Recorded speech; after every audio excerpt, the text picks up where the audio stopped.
We are now going to be focusing on animating the head of for the character. Now, the control curve that we'll be using to animate the head is this one at the top here, and we're going to be using the rotation to rotate up and down. Now, my observation as it relates, when she's walking, her head is going to be bobbing up and down. So we want it to be subtle. We don't want to have a drastic head bob like this because it will take away from the animation. We want the head bob to be very subtle. So the key is to understand when to push the head down and when to push the head up. My approach to this is to utilize the side view so we're going to utilize the side view and um, the, the, the, the, the formula that I use is that when she's on the down position, the head is going to tilt down slightly, tilt the head slightly like that.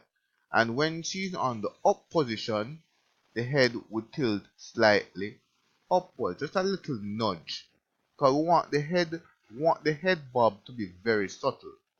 So so we're looking at the down position and the up position. So this is for the first step. So the other down position occurs at frame 21. So once again, we're going to do a slight head, going to tilt the head slightly down like that. Frame 29 is when we have the head tilting slightly upwards, like that. Now let us see what we have here. I'm just going to play and we're going to see if we can notice the head bob. Alright, so if you focus on the head bob at the top, we can see that there's some head movement there, but it's not transitioning as smoothly as we would like. So similar to the shoulders where when we set the extremes and we had to delete keyframes so that it transitions smoothly, we are going to delete keyframes that are pretty much preventing the head from transitioning smoothly. So if I click on the head control, remember we tilt the head downward at frame number 5, we tilt it upward at frame 13. So the keyframe we will delete is frame number 9. I want to delete frame number 9. And notice there's a slight adjustment. So it will have from frame 5 to 13, it will have a better transition because frame 9 was keeping the head stationary, and so it will have a longer time to transition to frame 13 so that the animation will be much smoother. Now from frame 13 to 21 remember at 21 she had that slight downward head movement, so we're going to delete frame 17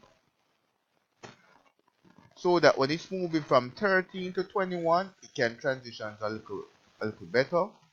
I'm doing all of this on the head control, so it won't affect any other keyframe. Remember at frame 29, we tilted the head up, so the keyframe we will delete is 25. Delete that keyframe, and let us see what results we get from this. Let's have a look at it in the perspective view. Now, I want to make this view exclusive. We notice that there is a subtle head movement on it.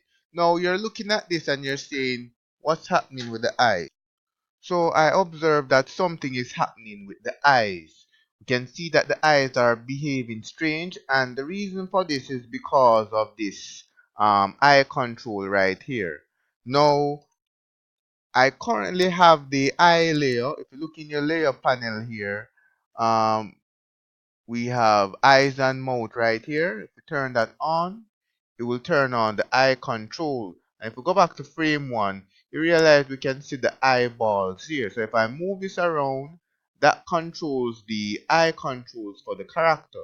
So whenever the character passes, or whenever the character gets close to the eye control, notice that how her pupil disappears. And now when she passes it, notice how her eyelids go up. So what we have to ensure is that the eye control is that it is always in front of her.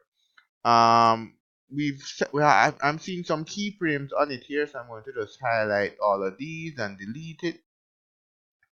And what I'm going to do for the first frame, I'm going to really push this all the way out here so that it's always in front of her.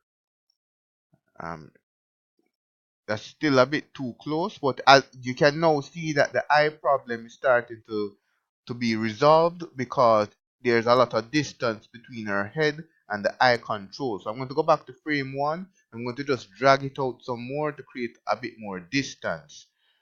So when she's walking towards it, notice that her pupil will still be centered. So that is how you solve that. So if your eyes are behaving strange, that is how you solve that issue.